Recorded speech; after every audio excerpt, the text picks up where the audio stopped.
Hello, hello, je suis ravie de vous retrouver pour cette guidance Oracle Astro des Gémeaux et Ascendant Gémeaux pour le mois d'août 2023. Comme vous le savez, cette année c'est l'année des taureaux, donc c'est votre année de bilan. Vous devez préparer les 12 prochaines années. Donc à vous de travailler là-dessus, car l'année prochaine, au mois de mai, Jupiter va rentrer dans votre signe, mais en attendant, il est dans votre maison 12. Alors Jupiter en taureau, c'est l'abondance. Malgré tout, elle est en maison 12 et donc elle est un peu confinée. C'est-à-dire que, effectivement, Jupiter en taureau, c'est l'abondance, c'est les achats immobiliers, c'est les investissements, mais on est un peu restreint, limité. Attention, Uranus est aussi en taureau dans cette maison 12. Il peut y avoir des moments de haut et de bas, d'agacement, toujours sur fond de finances. Il peut y avoir aussi, à un moment donné, une problématique par rapport à un héritage. Donc ça, c'est globalement dans l'année. Ce mois-ci ne va pas y déroger. La seule différence, c'est que par exemple, le soleil est en Lion, c'est un signe harmonieux pour vous. Lui va être positionné dans votre maison 3, donc cette année, ce mois-ci, pardon, ce mois d'août, vous allez avoir le soleil qui est en Lion jusqu'au 23 août. C'est un bon moment pour sortir, pour rencontrer du monde, pour accepter les invitations. Vous aurez envie d'être un peu la star des invitations, d'être dans des contextes plutôt très agréables. Vous aurez envie de vous amuser, de passer du bon temps. Cette maison 3 est très intéressante pour vous. Elle correspond aussi à tout ce qui est échange, communication. Voilà. Vénus est déjà dans cette maison et elle y est jusqu'au mois d'octobre, ce qui est une très bonne chose pour vous. Vous pouvez complètement rencontrer quelqu'un avec qui vous échangerez beaucoup. C'est quelqu'un que vous pouvez rencontrer par le biais d'amis, de réseaux, d'invitations. Donc surtout, ne vous privez pas. Vous êtes dans une phase avec ce soleil qui accentue les effets de Vénus, un mois où vous pourriez complètement faire une très très belle rencontre. Pas une rencontre momentanée, une rencontre importante. Alors bien sûr, Mars est déjà dans la Vierge, donc il est déjà positionné dans votre maison 4 qui correspond à la famille. Mars dans le domaine de la famille peut amener quelques explications, quelques réajustements. Mars c'est quand même le dieu de la guerre. On peut orienter, cibler son action pour des explications, pour recadrer certaines choses. Nous avons déjà Mercure aussi en Vierge, qui fait que vous devez beaucoup réfléchir à des problématiques familiales, à des papiers, à des choses, tout ce qui est plutôt administratif, société, comment dirais-je, héritage, partage, enfin, tout ce qui est lié au familial.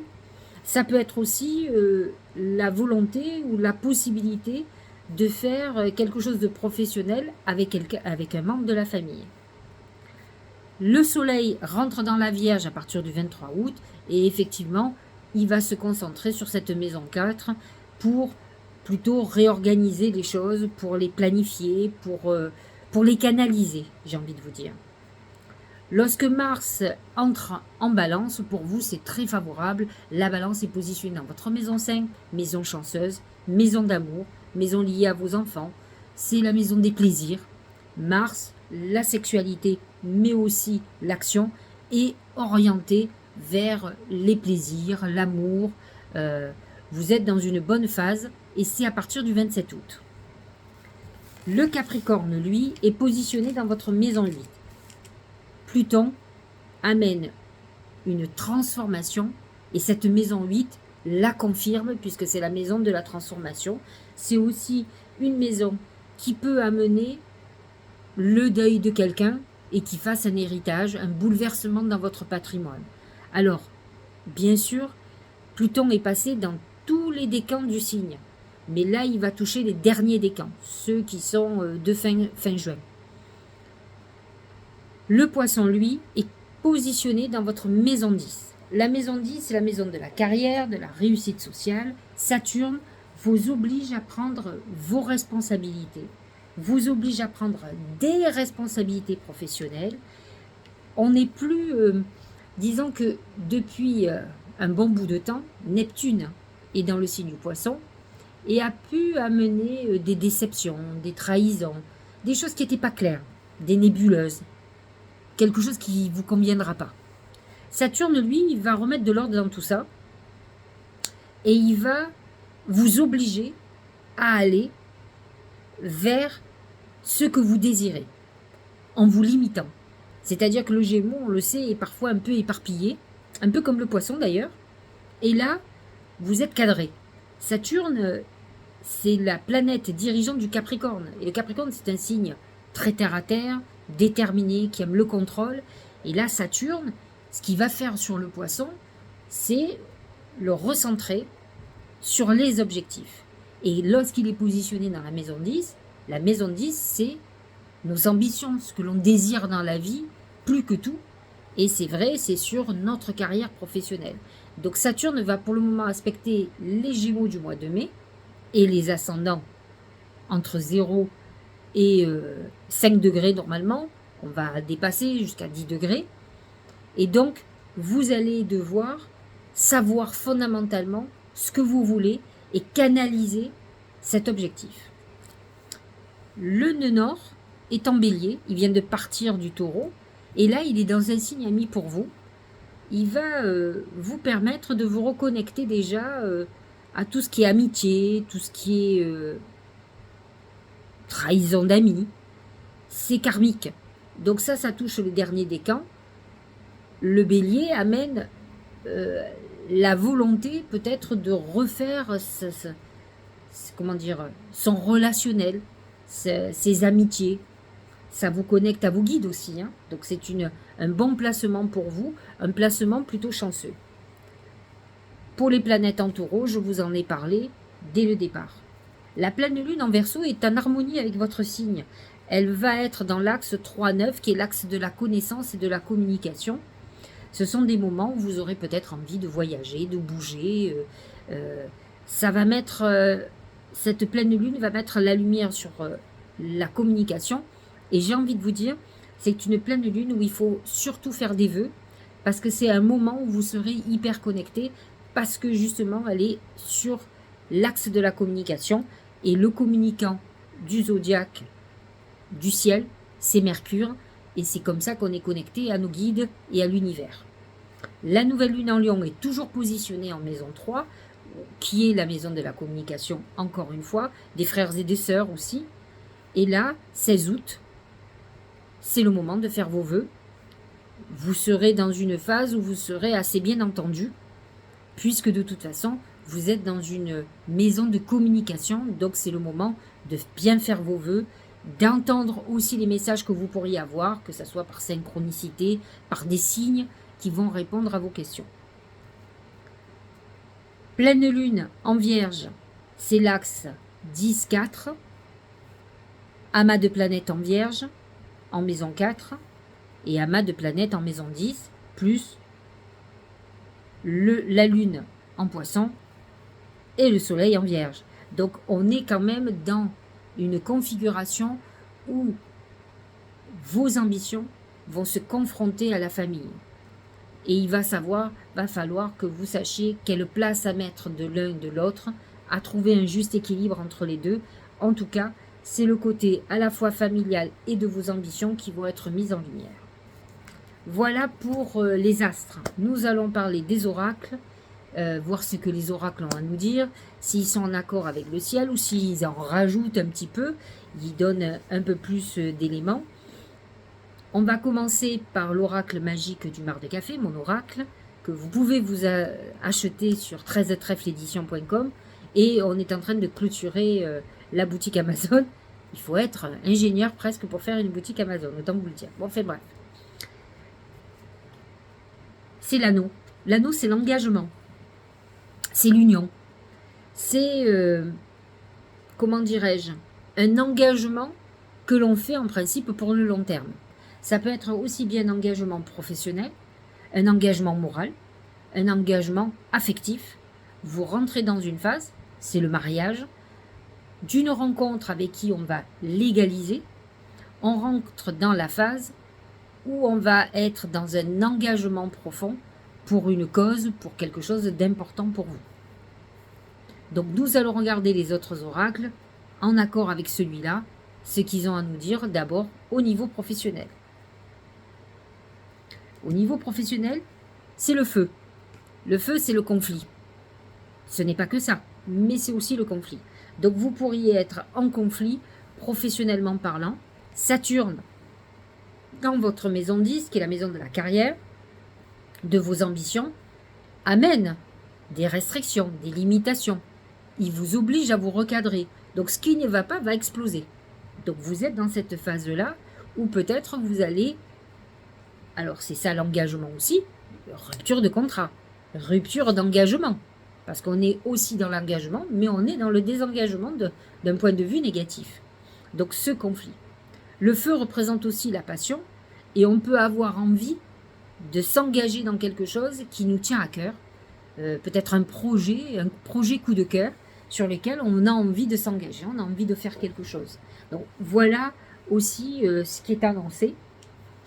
Au niveau financier, faites attention parce que le feu n'amène pas le fait que l'on amasse. On est plutôt dans la dépense. Au niveau de l'amour, c'est la bougie. La bougie, c'est votre connexion au défunt, mais c'est aussi la prière, l'espoir que vous avez. En principe, quand vous avez la bougie, c'est que vous avez un espoir amoureux très important et que vous allez être réalisé quand même. Donc, si vous êtes célibataire, c'est la chance de pouvoir rencontrer l'homme avec qui vous allez vous engager ou la femme avec qui vous allez vous engager.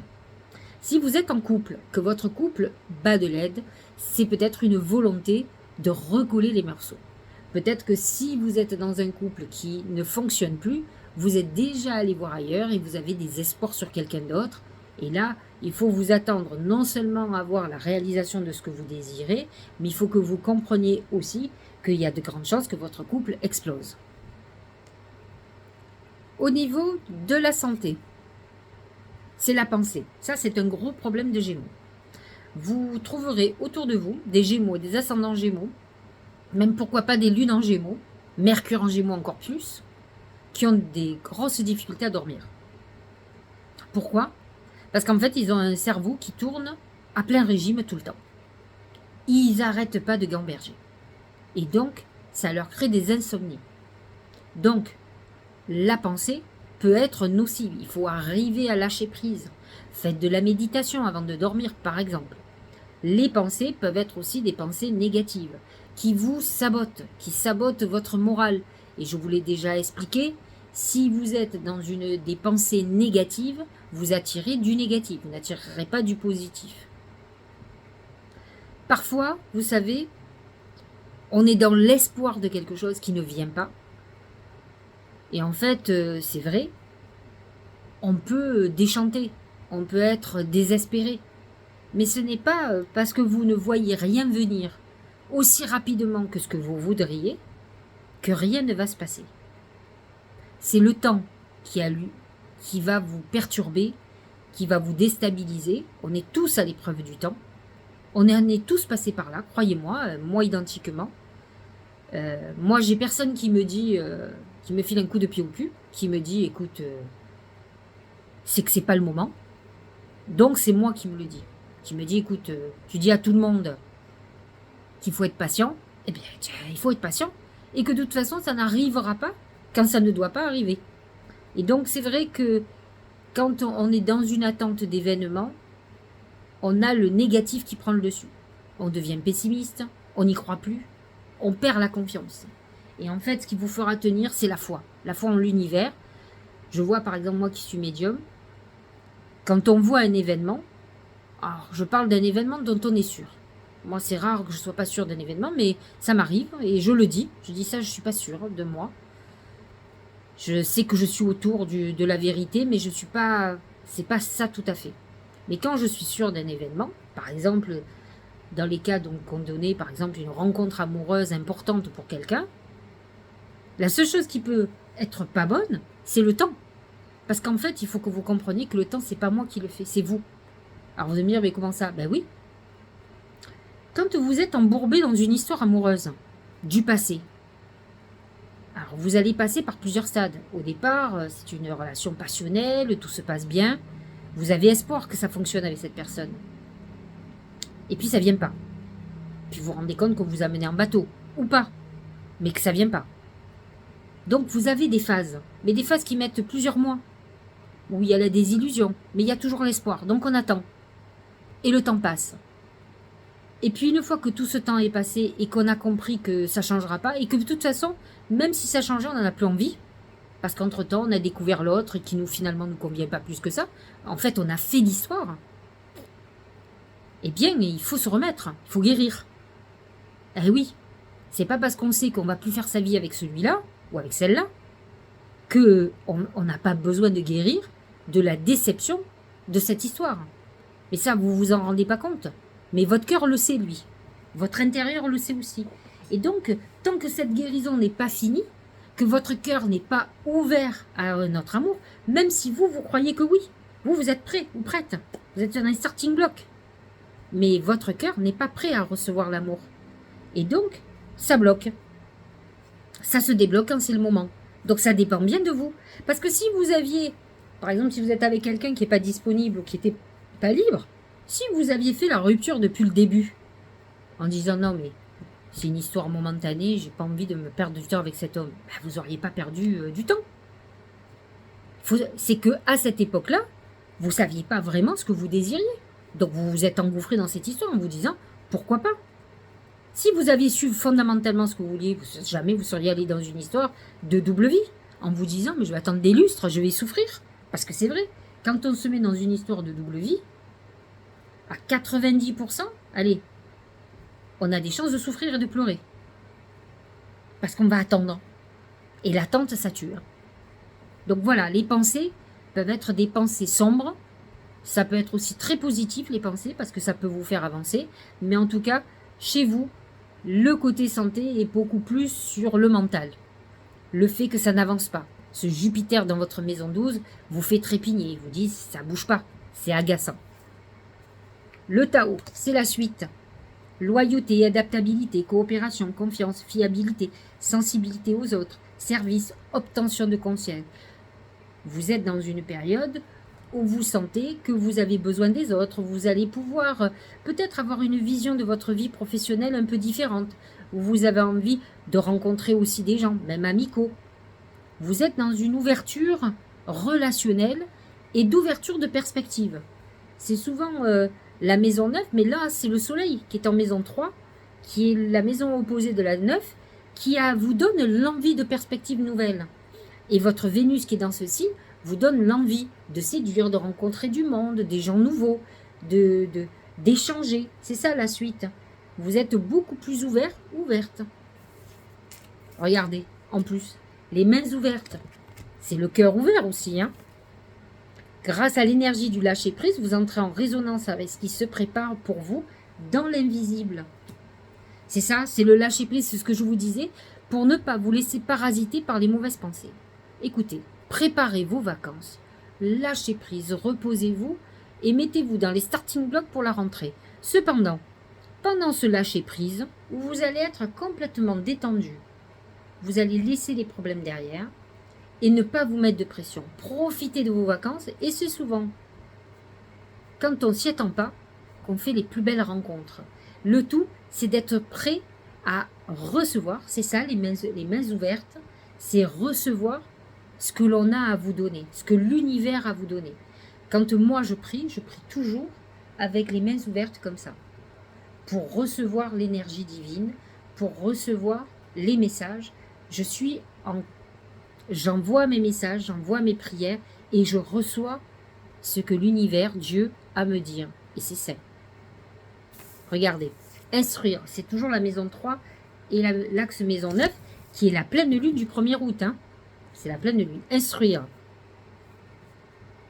De nouveaux sujets te passionnent. Je vous l'ai dit, vous allez être ouvert et ouverte à des choses nouvelles. Et t'intéresse, choisis un livre, un article, un podcast, une vidéo ou un programme en ligne sur ce sujet et nourris cette curiosité qui s'éveille en toi. Alors, s'il y a bien un signe curieux, c'est bien le Gémeaux. C'est ce qui fait son intelligence. De toute façon, le Mercure du Gémeaux, c'est le Mercure de l'intelligence. Il est intellectuel, comme la Vierge d'ailleurs, mais peut-être encore plus que la Vierge, parce qu'il a besoin de nourrir son esprit. C'est la maison 3, le Gémeaux. C'est la maison de l'instruction. Il a besoin de s'instruire. Beaucoup de Gémeaux n'ont pas fait obligatoirement des études, mais s'intéressent à tout. Ils sont tellement ouverts, ils sont curieux, ils ont soif de savoir. Donc, ils vont regarder des documentaires, ils vont lire des livres. Souvent, on ne le fait pas jeune. Jeunes, les Gémeaux, c'est des têtes fraîches, ils partent dans tous les sens. Mais plus tard, ils sont recadrés et ils vont vers leur nature profonde, curieuse, qui a besoin d'emmagasiner de l'information. C'est ça, le Gémeaux emmagasine de l'information et le Sagittaire le transforme. Il le traduit, il apprend par l'emmagasinement d'informations. Et ce soleil dans le lion va vous donner envie de briller, de savoir plein de choses, de faire des trucs qui vous intéressent aussi. Vous êtes peut-être dans une période de remise en question de votre activité professionnelle, parce que peut-être vous l'avez fait de façon entre guillemets alimentaire. Vous étiez peut-être dans un métier qui vous ramenait ce qu'il fallait, ou vous a fait gagner très bien votre vie. Mais aujourd'hui, il y a une soif d'autre chose, d'épanouissement, de quelque chose qui vous nourrisse différemment. Alors attention, on ne peut pas quitter un boulot qui vous nourrisse alimentairement pour ne se nourrir qu'intellectuellement et nourrir que votre âme. Parce que bon, accessoirement, selon l'âge qu'on a, on a l'habitude d'avoir un certain niveau de vie, il faut accepter de ne pas vouloir le perdre totalement. On peut vouloir avoir envie d'avoir une vie beaucoup plus riche, mais on a besoin aussi, entre guillemets, de nos richesses bien terriennes dont on a besoin. De toute façon, sachez-le, ce Jupiter en Taureau dans votre maison 12 vous fait travailler psychologiquement sur vos désirs profonds. Et Jupiter en Taureau, c'est la volonté d'un bien-être, de la sécurité, de se sentir dans un confort de vie, de se savoir... donc, vous allez être dans une phase où vous allez identifier la vie que vous avez et voir si vous êtes vraiment sur ce chemin. Voilà, j'espère que cette guidance vous aura éclairé. Je vous souhaite un très bon mois d'août. Prenez des bonnes vacances, libérez-vous, faites de la méditation, dormez, faites des siestes. Chez nous, dans le sud, on fait la sieste. On ne se lève pas trop tard le matin parce qu'on profite de la fraîcheur du matin. On prend un peu le soleil. On fait nos activités. Et après, l'après-midi, on fait une bonne sieste dans la pénombre, quand il fait bien frais, peut-être même avec un petit ventilateur. Et c'est parfait. Et on se retrouve pour l'apéro le soir. Allez, je vous embrasse.